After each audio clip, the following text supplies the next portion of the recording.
Bien le bonjour, ici Hello Bébé Yo. Si je vous fais cette vidéo, c'est pour vous parler du coup, tout simplement de ce qui vient de rentrer chez moi. C'est un book haul. Donc voilà, je vais vous montrer tout ce que j'ai acheté, reçu. Ouloulou. Vous connaissez la chanson, si vous aimez mon contenu, n'hésitez pas à liker la vidéo, ça fait énormément de bien au référencement. Si vous souhaitez parler avec moi des livres dont on va parler tout simplement, il n'y a pas de souci, il y a l'espace commentaire qui est là pour ça. Et puis, si vous souhaitez voir le reste de mes vidéos, n'hésitez pas à vous abonner. Alors, ce mois-ci, j'ai fait beaucoup de précommandes, mais tout arrive en fin de mois. Donc, j'ai eu un petit début de mois assez smooth, assez calme, mais j'ai quand même eu une réception. J'ai eu Vampire Night qui est quand même arrivé vers mi-août, donc voilà. Le tome 6 en Perfect Edition, comme vous pouvez voir, en fait, il réunit 2 tomes. Donc là, il réunit, si je ne me trompe pas, le tome 11 et 12. Voilà, je ne vais pas vous faire l'affront. Normalement, si vous suivez mes vocaux, vous voyez que je me les achète les uns après les autres au niveau des sorties. On est sur l'histoire de cette jeune fille qui est une humaine qui a été attaquée par un vampire il y a 10 ans et secourue par un autre vampire qui va l'emmener dans une académie. Une académie un petit peu spéciale puisqu'en fait, le propriétaire de celle-ci va adopter cette jeune fille, mais il va surtout y avoir une day class et une night class. La day class, c'est la classe pour les humains. Et la night class, du coup, c'est la classe pour les vampires. Et donc, on va avoir dans cette académie 2 classes différentes, 2 temporalités différentes. Et elle, vu qu'elle est au courant de l'existence des vampires et que les autres humains ne le sont pas, elle sert un peu de pion, de surveillance, de discipline pour que les 2 classes ne se mélangent pas. Mais évidemment, ça va bien plus loin que ça, puisque là, on est arrivé dans un moment où toutes les révélations ont été faites. On sait qui vient d'où, qui est quoi, qui pourquoi, qui nanana. Je vous avouerai que là, les relations sont un peu en mode what the fuck, mais c'est surtout un énorme moment de nostalgie. Je regardais ça et j'écoute, je regardais ça à la télé quand ça passait certains épisodes. Et là, je suis un peu plus loin qu'au moment où je m'étais arrêtée moi dans l'animé. Donc voilà, j'ai très hâte de continuer et de voir où ça va. Et ensuite, j'ai reçu un colis par Mondial Relais. C'était une commande Ulule que j'avais faite il y a un petit moment. Et on était très impatients de les avoir parce que elle les a sortis. Et en fait, les campagnes Ulule, on les a reçues plusieurs mois après que la publication a été sortie. Donc, du coup, on était un peu en mode deg de voir les autres qui n'avaient pas fait participer à la campagne Ulule, qui commençaient déjà à les acheter et à les recevoir, alors que nous, en mode et nous Donc voilà. Nous, on a une version reliée collector, alors que eux, ils ont une version brochée toute simple. Mais voilà, c'est juste que du coup, on était un peu en mode on pourrait les avoir incessamment sous pas. Mais il y a eu des problèmes avec l'imprimeur et tout, donc on verra. Je vais d'abord vous montrer du coup tous les goodies qu'on a reçus parce qu'il y a eu énormément de paliers débloqués. Si je vous dis le nom de l'autrice, direct vous allez comprendre. FV Estier, voilà. Avec elle, les campagnes Ulule ne durent pas 1 heure que le pourcentage, les 100% sont déjà explosés. Et du coup, ça nous a donné droit, malgré que j'ai pris le plus petit où il y avait les reliés en fait. Moi, ce qui m'intéresse, c'est surtout d'avoir l'objet livre. Après, tous les goodies autour, les tote bags, les machins, les trucs, ne m'intéressent pas personnellement beaucoup, puisque j'en ai déjà à foison et je n'ai pas besoin de plus.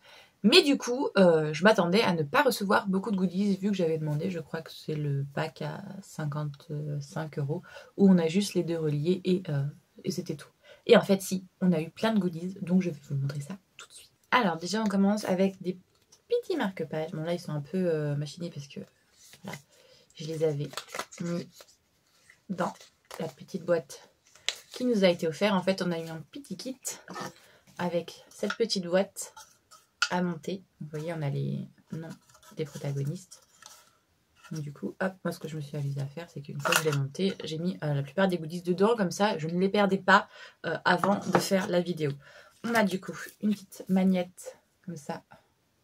Mon book boyfriend est hockeyeur. C'est une petite magnette à coller sur le frigo. On a eu le même en version autocollant qui est trop beau avec derrière les couleurs queer.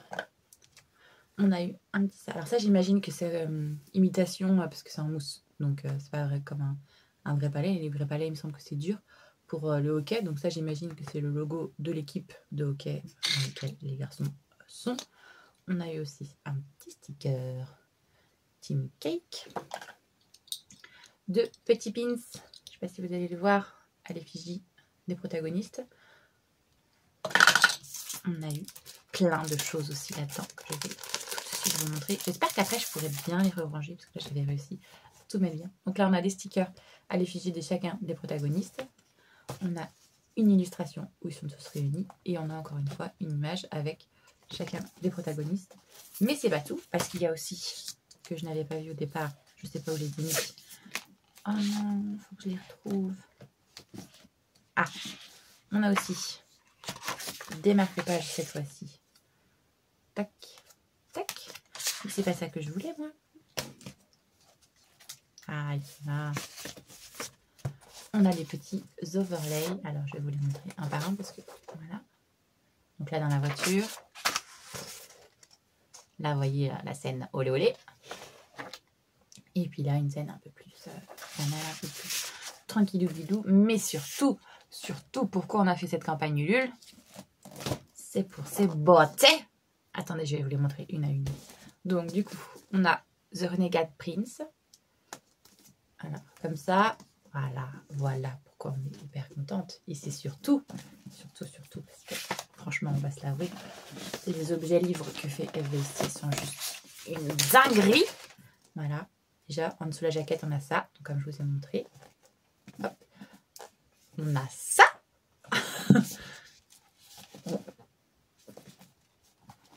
Et puis, dedans, je ne sais pas si vous allez le voir, mais voilà, la mise en page est magnifique. Et on a des illustrations. Alors, attendez, forcément, je ne vais pas tomber dessus, sinon c'est pas drôle. Pourrais-je avoir une illustration, s'il vous plaît, messieurs? Ah oui, parce que je ne vous l'ai pas dit, mais c'est une romance... Ah, si, voilà. Ce sont 2 romances MM qui se passent dans le hockey. Et pour le coup, j'espère que là, pour une fois, c'est pas le hockey universitaire, mais je crois que c'est le hockey professionnel. Voilà. Là, on a, vous voyez, à force de faire semblant, on perd le contrôle de ses sentiments. Donc là, ça va être entre un joueur de hockey et j'imagine un journaliste ou un photographe, puisqu'il est tout le temps avec son appareil photo, celui-là. Et on a aussi, voilà, The Heartbreak King, qui pour le coup, là, c'est entre 2 hockeyeurs. Donc c'est celui-là surtout qui m'intéresse le plus. Comme vous voyez, on a aussi un Jaspaz de qualité. Hein. C'est magnifique, les bébés qu'elle nous fait. Et je crois que pour le coup, ceux-là, ce sont des rivaux, si je ne me trompe pas. Oui, voilà, c'est ça. Regardez-moi cette beauté. Regardez-moi ça, c'est pas magnifique. Et puis, alors, évidemment, là. Oh, ils sont trop beaux. Tadam. Et donc là, c'est hors de la glace, la rivalité, l'espace au feu qui les consume. Tadam. Donc, encore une fois, on a une mise en page magnifique, c'est à peu près la même. Et on a des illustrations. Non, je ne vais pas vous montrer celle-ci parce que sinon... on va se faire strike. Hein. Je pourrais avoir une illustration soft, s'il vous plaît. Voilà. Une illustration soft, vous voyez. On en a des comme ça. Et puis, comme je vous ai dit, tout au long du bouquin, c'est assez illustré. On a aussi, vous voyez, des moments là où ils s'envoient des SMS que j'aime beaucoup. Donc, voilà. Je suis très contente. Franchement, ils sont tous les 2 magnifiques. Voilà, j'ai hâte de les lire. J'ai demandé à l'autrice, elle m'a dit qu'il fallait d'abord que je commence par Prince Renégat et après je lis The Heartbreak King, même si c'est celui-là qui me fait le plus envie. Voilà. On va écouter ce que l'autrice nous dit, hein. Franchement, on va être raisonnable. Je viens d'avoir une réception et je me suis rendu compte qu'en fait il y a eu un petit cafouillage au niveau du book haul de juillet. Il y a des livres que j'ai reçus tout fin juillet. J'avais déjà filmé et monté la vidéo du book haul. Du coup, je ne les ai pas passés. Donc, on va faire un petit rétropédalage. J'ai reçu pas 2 livres, mais du coup, 2 types de sagas que je vais vous montrer avant de vous parler de ce que j'ai réellement reçu au mois d'août, en plus de ce que je vous ai déjà montré. Donc, je commence avec Seule la mort attend la vilaine, le tome 2 et le tome 3. Normalement, vous avez déjà le date lecture au moment où je vous filme ce book haul, puisque je l'ai déjà lu en juillet. Voilà, je les ai reçus en juillet et dès que je les ai reçus, en fait, je les ai lus. Donc, on a une histoire sur cette jeune femme qui, en fait, normalement, dans la réalité, elle joue un jeu, un autonomous game, et elle a essayé plusieurs modes et arrivée au mode très difficile où elle n'est plus la protagoniste, mais elle va être l'antagoniste. Et bien, au lieu de juste jouer au jeu, elle va rentrer carrément dans le jeu et elle va devenir cette fameuse antagoniste. Le souci, c'est que, en fait, à la fin, justement, comme le nom l'indique, seule la mort attend la vilaine. Comme c'est la méchante, l'antagoniste, elle est censée mourir. Donc, en fait, on voit Il y a des jauges d'affinité, je ne sais pas si on va les voir avec les personnages avec qui elle interagit. Et évidemment, plus ces jauges descendent, plus c'est risqué pour sa pomme. Donc elle essaye de faire en sorte que les jauges augmentent avec certains plus qu'avec d'autres. Et au final, on s'en rend bien compte, voilà, vous voyez, vous avez des jauges là comme ça, qu'elle met en place, sa stratégie fonctionne plusieurs bien parce que elle se montre assez distante avec pas mal de personnages. Parce qu'il lui reproche tout un tas de choses, le fait d'être égoïste, égocentrique et tout. Et visiblement, cette tactique fonctionne plutôt bien, puisque ces pourcentages augmentent au fur et à mesure avec la plupart des personnages. Donc voilà, on est contente. On va pouvoir les mettre, enfin les remettre du coup dans la bibliothèque, parce que je les avais mis sans passer par le book haul. Donc j'étais en mode, mais Elodie, ça n'a pas la tête. Et ensuite, j'ai craqué.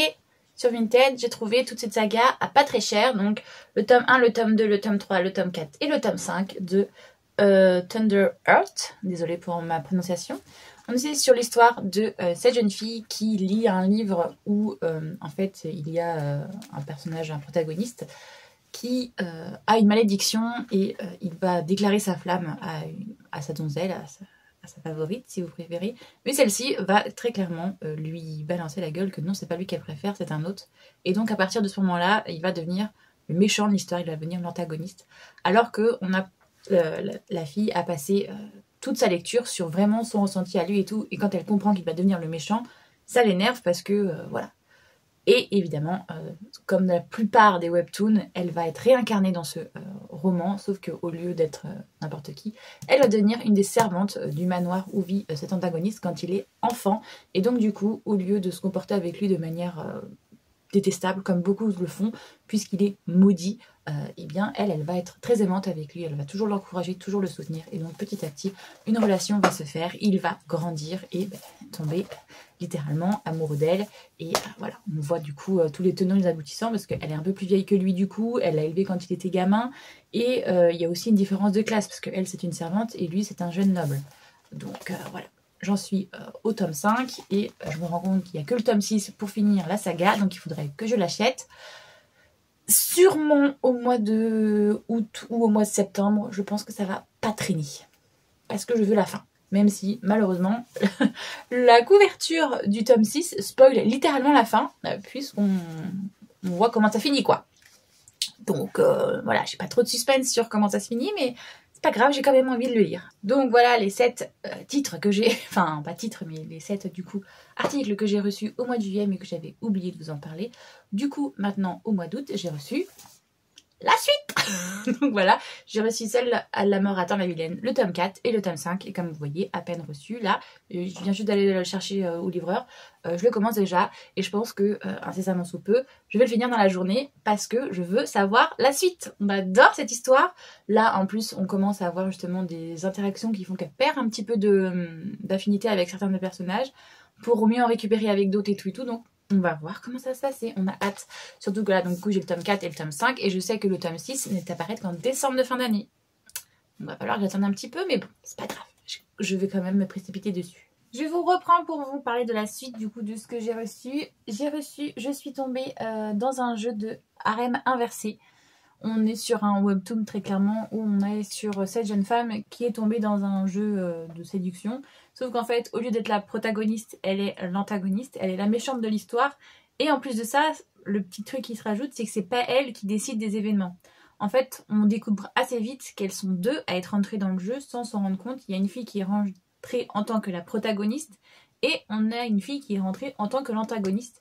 Et nous, on suit l'antagoniste qui voit en plus toutes les notifications qui s'affichent, mais elle ne peut pas interagir avec puisque c'est pas elle la joueuse principale, c'est pas elle la protagoniste. Et elle voit du coup les décisions de l'autre personne et comment ça influence l'histoire. Et donc du coup, elle essaye d'interagir en fonction de ça. Parce que, eh bien, comme c'est la méchante, à la fin, elle est censée mourir et elle ne veut évidemment pas mourir. Donc voilà, on est sur ce genre-là d'histoire. Donc j'ai hâte de le lire et de pouvoir vous en parler plus. Donc l'autre, je l'ai reçu hier. Et là, aujourd'hui, j'ai reçu sur 2 titres. J'ai reçu du coup le tome 9 de Love Mix-Up. Et ça, je peux vous garantir que ce soir, il va passer à la casserole. Je ne peux pas ne pas savoir ce qui se passe dans la suite de cette histoire. Si vous ne connaissez pas, on est sur une trope d'une romance MM. Donc sur une romance entre 2 mecs. À la base, il y a ce jeune homme qui est amoureux de cette jeune femme et qui va lui demander une gomme pendant un des contrôles. Sauf que quand il va récupérer la gomme, elle va tomber. Et ce jeune homme qui est devant, eh bien, va récupérer la gomme et va voir qu'il y a son nom écrit sur la gomme avec un petit cœur. Et donc, il va lui rendre à lui et il va y avoir un quiproquo. Il va penser que celui-ci est amoureux de lui. Au final, ils vont apprendre à se connaître. Ils vont bel et bien tomber amoureux l'un de l'autre. Mais elle, en fait, on découvre que son nom, c'était une gomme, donc il y a un bout qui est effacé. Et en fait, le nom en entier, ce n'est pas le nom de lui, mais bel et bien le nom de lui. Donc voilà, on a une bande de potes. Et en fait, on a plusieurs petits comme ça, couples qui vont se former au fur et à mesure. Et donc, j'ai très très très hâte de lire la suite. Parce que là, leur relation, elle avance doucement, mais on aimerait bien un peu plus de concret, quoi. Et je me suis laissée convaincre par Thibou, de Thibou Doubou, Marilyn, qui a commencé à lire Arte. Donc là, j'ai pris le tome 1, le tome 2 et le tome 3. Je les ai trouvés sur Vinted. On est sur l'histoire d'une jeune femme, du coup. On est au XVIe siècle et du coup, elle veut devenir artiste, si je comprends bien. Elle veut devenir peintre et donc j'aime énormément ce genre un petit peu manga historique et en même temps féministe. J'ai hâte de voir ce que ça va donner. Donc j'en sais pas plus que ça. Je sais juste que c'est une jeune femme qui va sûrement vouloir du coup trouver un maître d'apprentissage et que ça va poser problème vu que c'est une femme et non pas un homme. Voilà. Je pense qu'on part sur ça. Donc voilà. J'ai pris les 3 premiers tomes sur Vinted. On verra bien ce que ça donne. Et évidemment, si j'aime, je vais continuer à les acheter. Sinon, je les remettrai en vente. Mais j'ai hâte de voir ça. J'ai commandé et aussi reçu du coup l'Éden des sorcières, le tome 7. Et j'ai très très hâte de m'y mettre dedans parce que ça fait un petit moment du coup que c'est sorti. On est sur l'histoire, alors là on la voit pas forcément, d'une jeune femme qui, alors en fait c'est dans un monde un petit peu particulier puisqu'il y a ce qu'on appelle les armures. Ce sont en fait tout simplement les plantes. L'écologie, on est dans un monde médiéval, mais en même temps on est un peu dans une apocalypse du style, voilà, il n'y a plus vraiment de végétation, les seules végétations qui sont, c'est les sorcières qui arrivent à les manipuler, et donc du coup les hommes normaux considèrent les sorcières comme le mal, puisqu'elles s'approprient toute la végétation, et par extension du coup la nourriture. Et donc du coup il y a une chasse aux sorcières et tout, donc on a un mélange, vous voyez, un message assez écologique, mais dans un monde plutôt médiéval. J'aime beaucoup justement ce mélange là et c'est très féministe encore une fois, c'est très écologique et c'est très vrai, ça montre la nature humaine un peu son plus dark fond, hein, son mauvais fond comme on dit, donc voilà, j'aime beaucoup et j'ai très hâte de lire la suite. Toujours dans les mangas, mais là on est un peu plus sur du doux, hein. L'amour est dans le thé, le tome 4, on est sur l'histoire de cette jeune fille qui à la base vit dans la ville et qui va être fiancée à un gars qui clairement ne répond pas du tout à ses attentes, qui a une façon de voir les choses assez vieillotte, en mode oui, ma femme, une fois qu'elle sera mariée, elle restera à la maison, elle s'occupera de moi et des enfants, et voilà. Et même sa belle-mère lui dit oui, quand ton mari rentrera le soir, il faudra lui laver les pieds et tout et tout. Et la meuf, elle est en mode mais non, en fait, moi je veux continuer ma carrière, je veux me marier peut-être, mais enfin voilà, ça ne va pas m'empêcher d'être l'égale de mon mari. Du coup, très clairement, elle fuit sa relation et elle fuit tout simplement la ville pour retourner dans sa ville natale. C'est du coup dans l'ancienne plantation qu'avait, alors je sais plus si c'est son grand-père ou son père, mais du coup c'est son frère qui l'a repris. Et quand elle arrive là-bas, elle découvre que ce n'est absolument pas son frère qui s'occupe du domaine, que c'est un autre homme qui s'en occupe à la fois du domaine et de sa nièce, parce qu'elle découvre du coup qu'elle a une nièce, que son frère a eu un enfant. Et évidemment, au début, c'est un gars assez bourru et tout, et petit à petit, ils vont apprendre à se rencontrer et à se découvrir, et vous comprenez, c'est une romance. Donc voilà, là j'ai hâte de lire le tome 4, puisque le tome 3 se finit sur une fin un peu en mode « Oh non, pas ça !» Donc voilà, j'ai hâte. Ce mois-ci, j'ai pas acheté beaucoup de romans, mais il y en a un, je ne pouvais pas passer tout simplement à côté, parce que Marie de Muffin & Books l'a tellement bien vendu. La théorie des couleurs.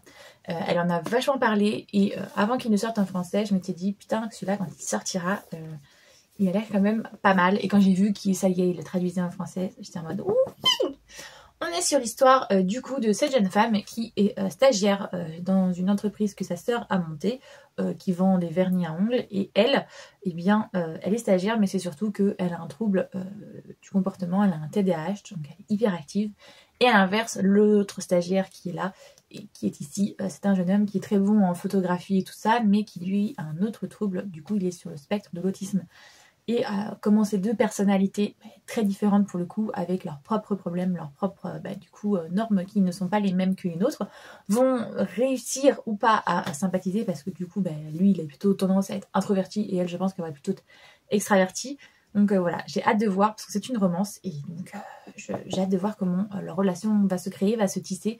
Et regardez-moi ce lâche-page. Franchement, en fait, c'est pas grand-chose, mais je trouve qu'il rajoute un truc, parce qu'en plus vu le thème, la théorie des couleurs, et j'imagine que comme lui il est photographe, que ça a un intérêt justement avec le bouquin, donc j'ai très hâte de le lire. Et franchement, si ça c'est pas un coup de cœur, je vais être très chafouin, très déçue, parce que voilà, j'ai décidé de diminuer le nombre d'achats de romans que je fais et d'aller vers les petites perles qui risquent de sortir, et du coup, si celui-là il en fait pas partie, je vais être déçue, je vous préviens, je vais être chafouin.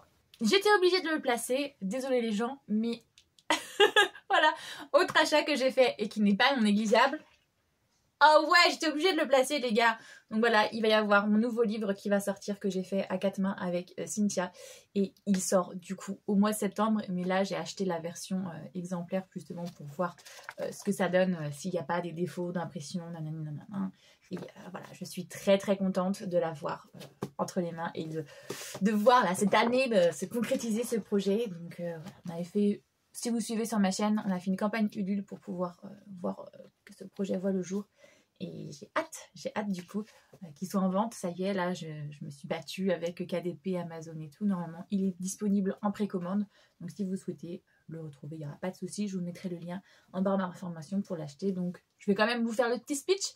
On est du coup sur une romance, mais qui se passe à Halloween, à Salem. On est sur Rebecca, cette jeune femme qui fait partie d'un coven de sorcières, mais qui, elle, habite à Nouvelle-Orléans. Et elle va se rendre compte, lors d'un tirage, que en fait, elle a des choses à aller chercher justement dans ses origines, puisque ses origines remontent à Salem et au fameux procès qu'il y a eu contre les sorcières. Donc du coup, elle décide de retourner à Salem, et en plus à la période de Samhain, d'Halloween, pour pouvoir faire des recherches et renouer le contact avec ses ancêtres, avec ses racines.